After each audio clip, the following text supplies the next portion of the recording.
Hey everyone, welcome back. I'm Hashem. You're watching another Pushing Film live stream, so thanks for joining if you are watching live. Today I want to talk a little bit about website building, about my experience with having and building a website, doing a blog, having galleries online for my clients for wedding work, for example, and just sort of that stuff in general. So if you are here live, please let me know what your experience is. Like, who do you use for your website, for example?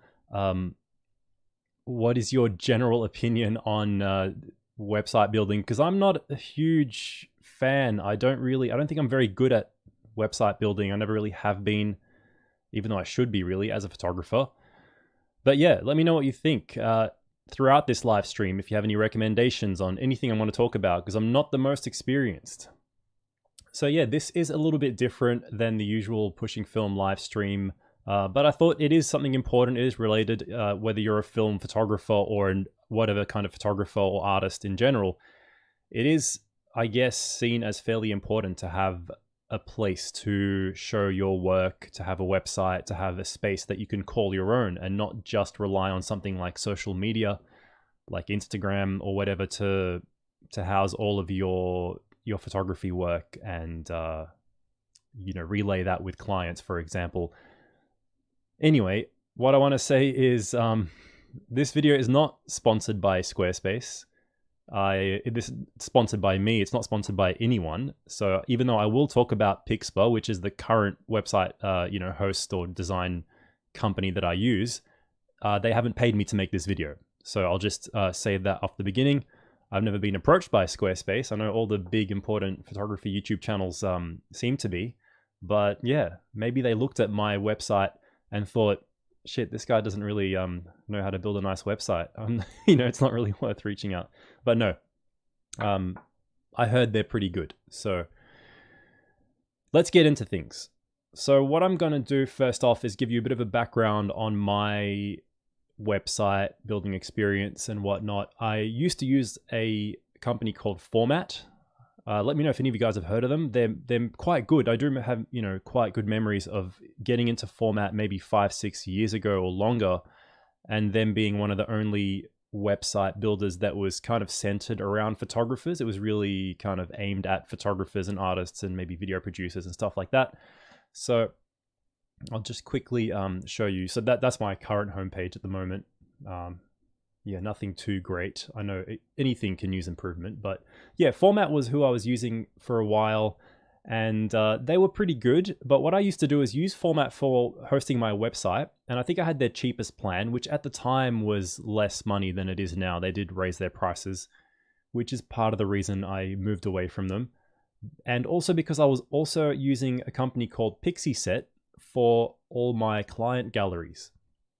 So let me know if any of you guys are actually familiar with this concept of client galleries, because if you're not, what it basically is, and it's most important for working photographers who, for example, like myself doing weddings, I use client galleries to deliver galleries to my clients of their wedding photos of maybe a corporate event that I've shot or anything similar to that. Pixpa was one that was recommended to me by fellow wedding photographers a while ago, and it works quite well. Again, quite a good service, but I was paying for Pixpa and I was paying for Format, and not to mention my actual domain hosting, which is with a company here in Australia called Ventra IP. If anyone's curious about that, ask me about it later, but I definitely recommend them. So if you look at it this way, I was paying for Pixpa's client gallery, which was, again, I first tried the free membership, which didn't cut it after a while. I had to go to the basic, and then I was paying for that as well as Format, which whatever it was, the cost for that. And then eventually Pixpa launched their own website building service here. So they had a joint plan where you could have your gallery and your suite, website all in one suite, and they offered plans for that. So I think I signed up for their essential plan using some kind of trial. Nothing really too bad to say about Pixpa and their website building service. I even tried using their store for a little while to sell prints. But again, costs sort of built up, and eventually I found that there were certain things about the Pixpa website suite that were missing. such as the blog, I didn't find too functional, and other elements I can't really remember too much now, but there were certain things I wanted to integrate into my website. They might occur to me soon as I continue. But I started looking at alternatives. So just looking at the comments here. Fernan, I tried and failed. That's all I can say. Yeah. I also felt like giving up on having a decent website, and I still sometimes feel like that, and I really procrastinate on it, so it's not uncommon. Not because of the platform, just because I'm terrible at organizing my own work, says Fernan. Okay, yeah, that is a big part of it for me too. So organizing my work, choosing what to put on there, remembering to update it, all that sort of stuff. So obviously, being in the market again, I looked around and thought, what if there's something else for a similar or better price? And I looked at Squarespace, obviously, them being one of the more popular ones and having heard really good things about them, but they don't seem to offer a really good client gallery, as far as I know. Correct me if I'm wrong, but the client galleries along the lines of Pixieset didn't seem to be offered by Squarespace in the same way. And the pricing I thought was a little bit high for me, especially considering the lower amounts that I'm making off of my photography and website, especially. I couldn't justify some of the costs of that. So then I found out about Pixpa, and that's what brings me to making this video, because I've been migrating, and I say migrating because it's been happening for almost a year now. It's been taking me forever to rebuild and move my whole website, client gallery, blog, everything to Pixpa, which is who I'm using now. Okay, and I'm pretty lucky in that Pixpa did reach out to me and give me a bit of a free trial. So full disclosure, I did get a free trial, but they didn't pay me to give any particular opinion on it. So I'll give my honest opinion on what I think of the service. Number one of my concerns was price. So obviously this is a lot cheaper, and you may not be in the same situation. You might think, I want to pay for the best, and I'm going to go with, the best of the best, and you can do that. But for me, with all the different costs of being a photographer, let alone, all the online things, whether it's cloud storage, website hosting, memberships for Adobe, it all builds up. So I wanted something that was a lot cheaper than the alternatives. So compared to what I was paying with Pixieset for the all-in-one suite and, some of the offerings within that, Pixpa seemed to be good value. I took on the trial and found it to be quite good for what, especially the amount I was paying. And if you look at it yourself later, you can get a much better idea, but you can kind of see it's pretty generous with the allowance in terms of what you're given, even on the basic plan. What is it? 200 gallery images, and you get the blog, the online store, the client galleries, which was the most important thing to me, somewhere to house my client galleries and deliver those photos. And one of the reasons I decided to make this stream today was because I just made an article recently for my blog about the Contax TVS, a review for this little camera here. So if you haven't heard me talk about this camera, I'll just switch views in a moment and show you. It's just a little point and shoot camera that I bought late last year, have been really liking, and I talked about it a little bit in a previous live stream, but I decided to make an actual written review for it. I didn't think it was worth making an entire video, and I really wanted to show a lot of images, so I thought the written review would work quite well.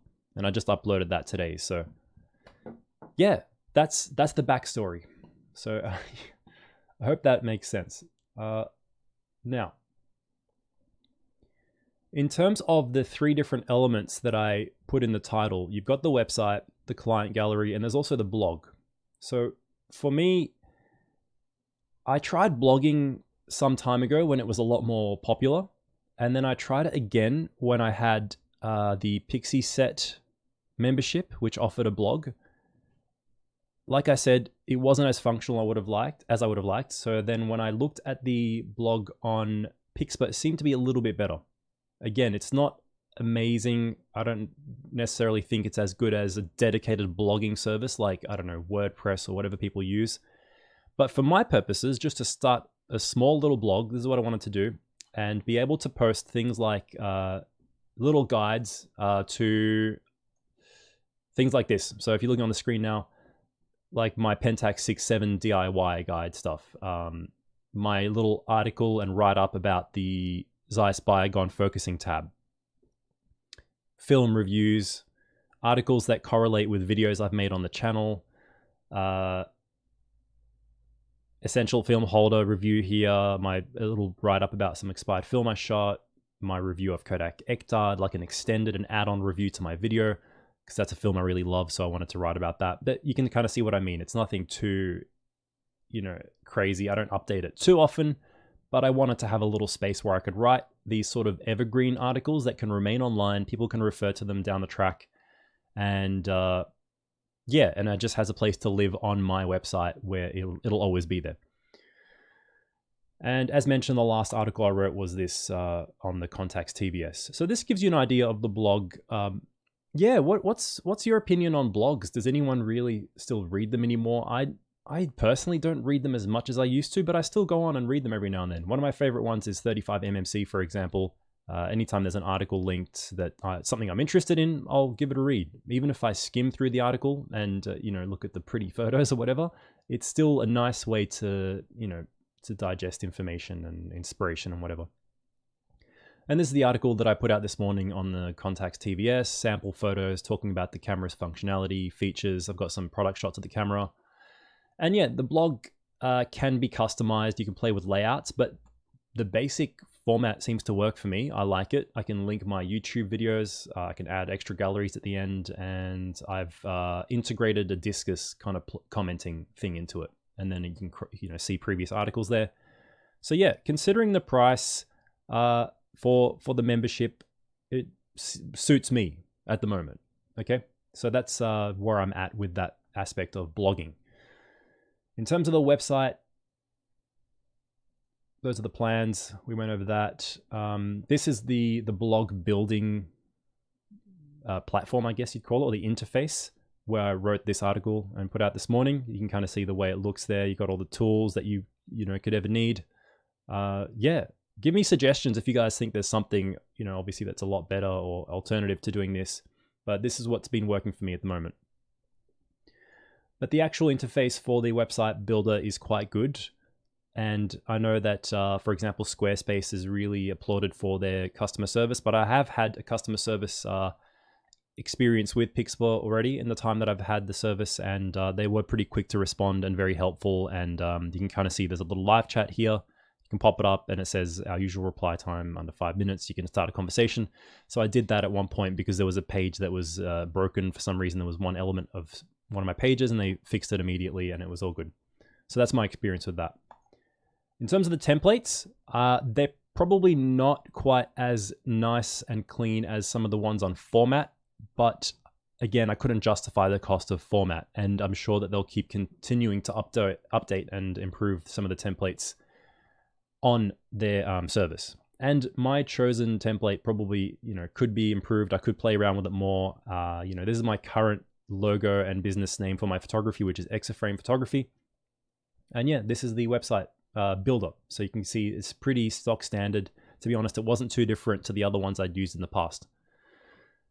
All right, so client galleries is the next thing I probably want to talk about. And we'll just go to the actual website here. And let's say you go to the client section of my website. This will give you an example. These are the client galleries that I have online as public ones. A lot of the clients who I send galleries would be best kept private, but these are the ones I have that are accessible publicly as examples of my work. You cannot download the galleries unless you have the password, but this just gives you an example. For example, this couple shoot that I did pretty recently, but if you wanted to download them, similar options to Pixieset where the client can choose the resolutions that you set out and they can put in their download pin and name and email and whatnot, so you can track downloads and they can add favorites, they can download individual images. So it's very similar to Pixieset in that sense. I wouldn't be surprised if it was a direct copy of Pixieset. But for me, it was the same thing for less money, which is good when I'm paying this cost monthly. All right, so another example of the client gallery is even with non-wedding clients. If there was something like this, for example, where I did just some quick product photos for this company that does plates and stuff like that, works quite well. Saves me using Dropbox, and the advantage is that it just looks a little bit nicer when you deliver photos to your client.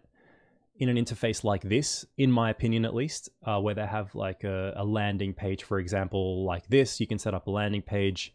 They can enter the gallery. It's laid out a little bit nicer, and it's better than just getting a Dropbox link. So that way they can actually browse it on their mobile, download individual images, or they can just download the whole gallery. So that's what I have liked about using client galleries, whether it's been Pixieset or this for the last, few years at least.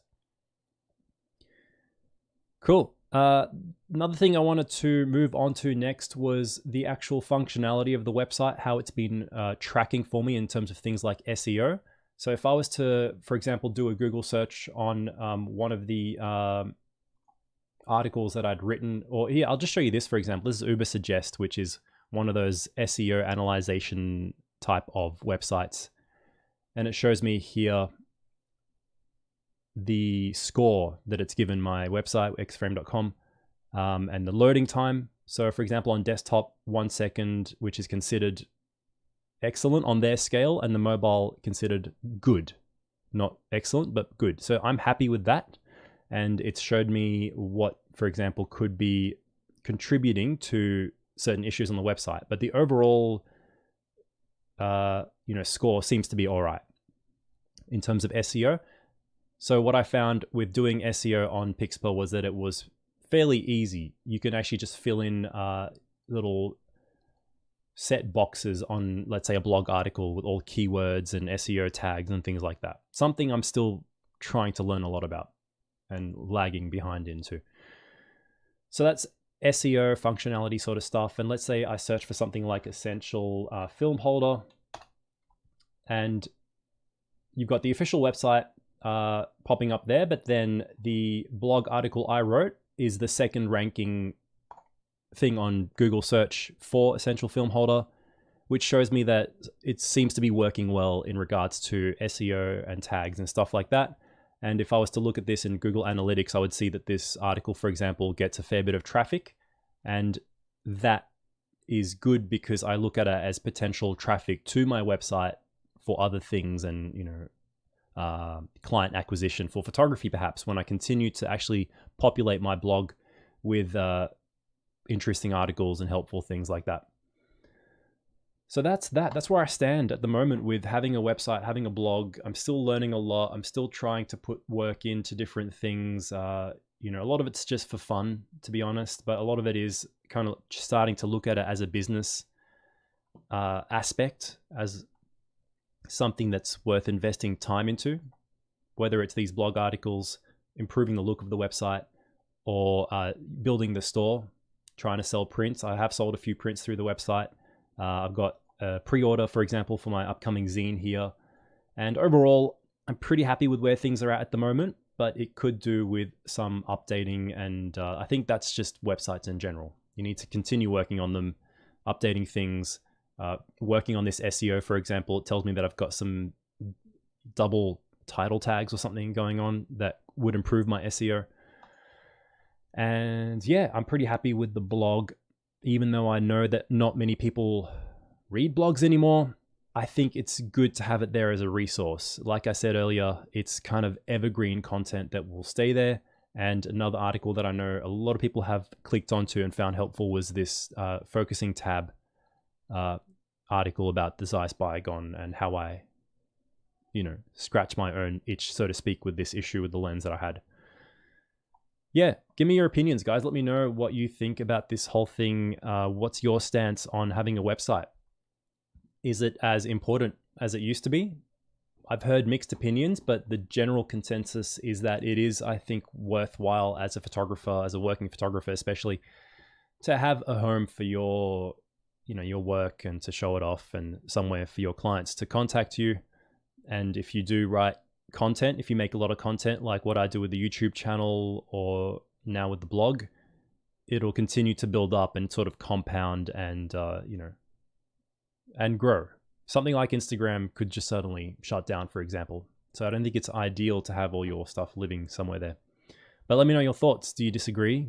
Even if you're watching this post stream, feel free to give your opinion on that matter. And yeah, who do you use for your website? Do you have any suggestions for alternatives, ways I could improve my online presence. I know there's probably a lot of ways, but it's something I'm just constantly working on a little bit at a time. But I think it's something that it was worth sharing. And yeah, that's my experience with who I'm currently using. I use Pixpa at the moment. I don't know if I'm going to still be using them a year down the track. If you're watching this much later than the time I streamed it, I might still be using Pixpa, but that's what my experience is at the moment. I'm quite happy with the plans, with the value. I'll be renewing it, and we'll find that it still offers quite good value if I continue to do what I'm doing in terms of the traffic I'm currently getting, which is very low demand.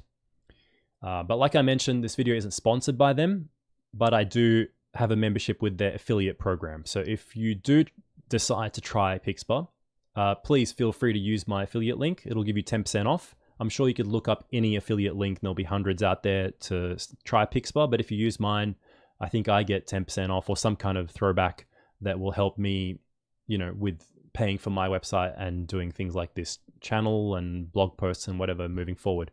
So I'd greatly appreciate that if you decide to use my link to try Pixpa. You get 10% off, so it's a win-win. Cool. Now, I think that's most of what I wanted to cover, but feel free to let me know if you have any questions while we kind of, we're approaching that 20 to 30 minute mark, which is where I like to kind of tie up my live streams lately. And yeah, I'll stick around for a bit and take on any comments or questions while I quickly look and see if there's anything I missed or is worth mentioning.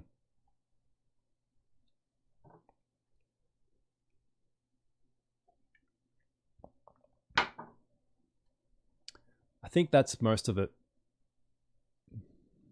Went over the three elements and just talked about Pixpa in general, which, like I said, pretty happy with. I've tried others. This is what I've settled on for the last year, roughly, and what I'll probably continue to use for a year moving forward. I know that there are bigger companies with more features and templates like Squarespace out there, but I couldn't justify it. And as a photographer, a working photographer, I found those elements like the client gallery, the features like that, to be quite useful and better than paying for them separately and having them all live on different platforms that I have to log into separately. And this way it all lives in one place and I can kind of manage it all from one place. As you can kind of see there, I can go to my clients, galleries, store, the blog, the website, and it's all in one place. So that's one of the main things I liked about it. Anyway, I think that should sum it up. I haven't got any other comments or questions. So one thing I'm trying to end the live streams on lately is giving my suggestion for a photo book that I'm currently reading. Last week, oh man, I can't remember who I suggested last week, but this week, it's this one. So this is Joel Meyerowitz, Where I Find Myself. Fantastic photo book. It's a retrospective of all of his work over the many years that he's been active since the 1960s, I think. And I highly recommend it as an entry point into his work. I will probably do a book sharing live stream on this book sometime down the track once I've had a few more looks at it and study his work in greater detail. But as an entry point, an introduction to his work, I think it's fantastic. It's beautifully written. And I was in a situation where I wasn't very familiar with Joel Meyerowitz's work. And I didn't have any of his books. So this was a great introduction for myself as well. So if you're in the same situation where you've heard of Joel Meyerowitz, you've seen some of his more popular shots, or maybe you're not too familiar at all, this would be a really good book to introduce you to his work. And that's the current recommendation that I can give you guys. All right. Thanks again for joining if you're watching this live. I hope everyone's doing well. And the last video on the channel that I did was about the tips for rewinding. So feel free to check that out if you're interested. Give me any comments on that video or anything else on the channel. I appreciate the support as always. The next video on the channel will probably be launched within the next week. So again, thanks for your support, for watching, and I'll see you on the next Pushing Film live stream or episode. All right, guys, have a good day.